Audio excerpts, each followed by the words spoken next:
Okay, so we got messed up a little bit there, but I would too, teaching leather work for the boys' camp.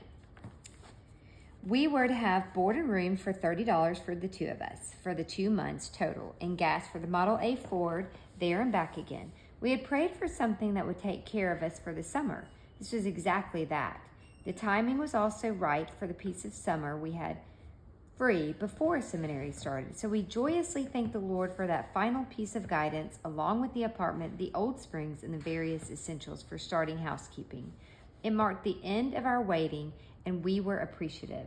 My father was going to marry us at the Wayne Avenue United Presbyterian Church. That is the old UP before the merger.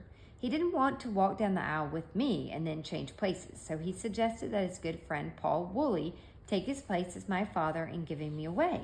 So the professor of church history of Westminster gave me away. I knew the Woolley family and especially enjoyed a friendship with Lenny Woolley, his wife, a Russian baroness whom he'd met in Germany. In fact, I had babysat for them a number of times. They had expected to go to China as missionaries under the CIM, and through that common interest had come to know my parents well. Fran's best man was another Westminster man, Richard Gaffin, who, with his wife, decorated the church with wildflowers. As all this was going on, Fran had no idea whether his mother was going to change her mind and come to the wedding or not. Not until the last minute when he realized she was dressed up and waiting for him to go to the car. As for me, I was in our cellar making the flower wreath of white rosebuds for my hair and the twists of blue cornflowers for Janet and little pink rosebuds for Elsa, as well as arranging their bridesmaids' bouquets. My bridal bouquet came ready-made as a gift from the Christian florist Miller. A surprise. How I got myself into all that last-minute work, I'm not sure, but I managed to be in the cellar doing flowers when the cars came, and I was not dressed yet. Finally, we were all collected and in our right places at the right time. The organ was playing and the girls were walking up the aisles, and there stood Fran looking at me as if no one else existed in the room, almost as if he wished they'd leave. What about weddings? They belong to the parents, then after that to memory for later years.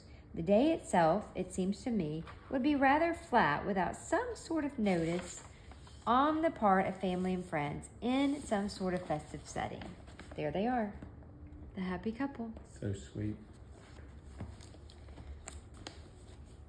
It is a waited-for day, a looked-back-to day, and it needs to be marked by music, flowers, and some kind of pleasant food, and by people who need to be a part of that time for their own sakes.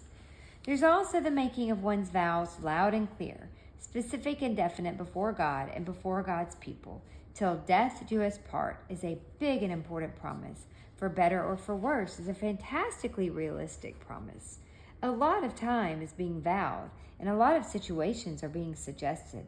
This is a set of promises for imperfect people to make to imperfect people in an abnormal world where everything has been spoiled since the fall. For richer or for poorer is a reminder of Paul's declaration that he is able to be abased or to abound. This is what we are meant to vow to the Lord as our willingness in serving him. We will serve him no matter what, in palaces or in huts, in distressing situations and in beautiful ones, which if he gives, we need not be ashamed. So in our marriage declarations, we need not whisper, but speak, so that people can hear us say that we are stepping into a togetherness, facing an unknown future with which neither one can know about ahead of time. The Model A Ford was packed and ready for us to go. After the reception, all we needed to add was my suitcase. The 2 boxes of food were in. Food? Oh yes. We had a romantic idea about what were then called, quote, overnight cabins. Cost $1 a night, or with a hot shower, $1.50. And we were going to take a 1-burner electric plate, a small pot and a frying pan, dishes, and groceries. You see, this honeymoon was going to cost zilch. I had stupidly filled a little glass jar with butter. It was July 6th, with the temperature in the 90s and the humidity nearly as high. The other ridiculous side of my preparation was that I had made a trousseau with little hand-tucked blouses, a white going-away suit, and dainty things that would have been fine in a luxury hotel and resort. The first thing we did after waving to the rice-throwing guests was to head toward the country and stop at a drugstore on the outskirts of town to cool off with a milkshake. In my elegant white suit, I sat on a high stool at the counter sipping my chocolate milkshake. Then, when swirling around to get off, I found that someone else's milkshake had been spilled on the stool. My skirt was hopelessly stained with chocolate milk. Ruined. Nothing mattered, but that stained skirt kept going through my mind's eye with all the carefully hand-whipped seams and Paris couture type of work I'd done on it. Just to sit on a drugstore stool? It was a vivid first lesson, though I didn't analyze it or even recognize it at that, of the basic fact of relationships, that people matter more than things. Fran remembers clearly that he felt sorry, but that he felt the magic moment of starting out together was more important than the spoiled skirt.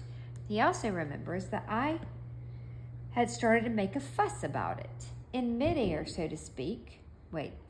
Fuss about it, but that I stopped short and didn't mention it again. Stopped in midair, so to speak. I had made a decision that was not perfectly kept in our lives together, but which was made time after time. The decision was to stop, try to recognize the total value of what was happening, and make a deliberate choice that the broken, torn, spilled, crushed, burned, scratched, smashed, spoiled thing was not as important as the person, or the moment of history, or the memory. That's really good. It's really good. Fran lugged our wooden boxes and hot plate into the little room, then looked around for a spot for his suitcase and for the new big one Father had so proudly bought me. Not much floor or hanging space. The jar of butter was leaking its liquefied fat. The cabbages sat on the little table along with lettuce and tomatoes. Where to put the hamburger? This was one of the more expensive cabins and had a shower. But where was I going to, quote, glide glamorously in my handmade satin nightgown? From where to where? There wasn't an inch of floor space. The next noon, as the hamburger cooled and the corn and then the cabbage had their turns to cook, the cabin filled with a mixture of fragrances not exactly resembling subtle French perfumes. I'm afraid I must confess that tears of a sudden wave of homesickness engulfed me. Just about now, I thought, Mother and Father would be sitting down to their lovely Sunday dinner, discussing the wedding and the morning sermon. It hit me that I had severed myself completely from my former home, and as yet I couldn't see at all what that word was going to mean, home. Human beings and their emotions are unpredictable, and no one has a carbon copy of anyone else's experiences. But I would say that Fran and I have been very careful to see that our own children, and now our grandchildren, and also the spiritual children close to us, have at least a few days of special luxury to start their honeymoons. So we feel the odor of cabbages and of dirty dishes being washed in the wash basin have helped a lot of other people get started a bit differently. However, don't feel too sorry for us. We went on from cabin to cabin with a variety of menus, in spite of Fran's reaction to what he was handed when he asked for, quote, butter, please. We had only 350 miles to drive, and we were trying to take 2 weeks to do it. You see, we hadn't any more gas money.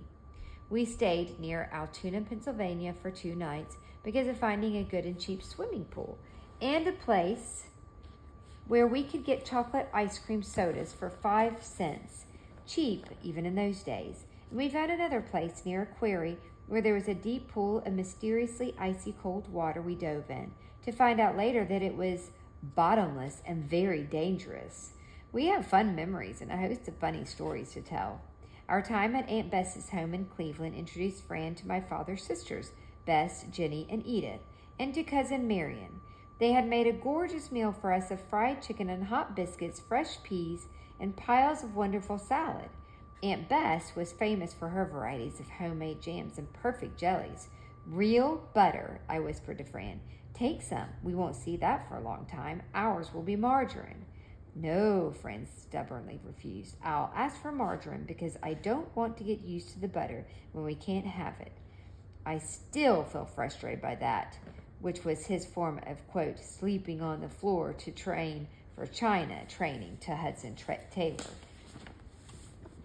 because I can still taste those gorgeously tender hot biscuits with real butter, jam, or honey, and feel my intense distress that Fran was not tasting that same flavor. I must say that my desire to have Fran share the same flavors, sound of music, beauty of sunsets, wonder of museums, whatever, has extended now to a desire for each of my children and their spouses and children also to see, hear, smell, discover, and have the variety of things it hurts to have alone. We arrived at Camp Michigan on the shores of Lake Michigan to discover, to our dismay, the camp consisted of log cabins with wide screened windows, rows of beds in each, and a counselor assigned to each 8 or 10 children. Men for the boys' camp, girls for the girls' camp, with the, quote, odd counselor sharing another space, depending on which period of time it was. Fran and I looked at each other, and then he spoke courageously, for having this job had been our, quote, sign that it was right to marry in July, and we had no other way to live until September. Edith and I have just been married, and we really do want to sleep together, so please could you make another arrangement for us, and we'll work as hard as necessary to make up for it in other ways. The arrangement consisted of their finding an attic room in a big old wooden summer Bible conference building about 1/4 mile away. The attic had a tiny window with a screen keeping it up, and 2 canvas cots narrower than anything we had ever seen. A, quote, mattress, a sort of 1-inch thick pad, was on each one, along with a thin pillow case and sheets. There were 2 straight chairs and a thin cupboard with a few wire hangers, period, and heat pulsating from the non-insulated roof. This was our, quote, first home. That's all I'll read That's crazy. for today. All right. Thanks, Mom.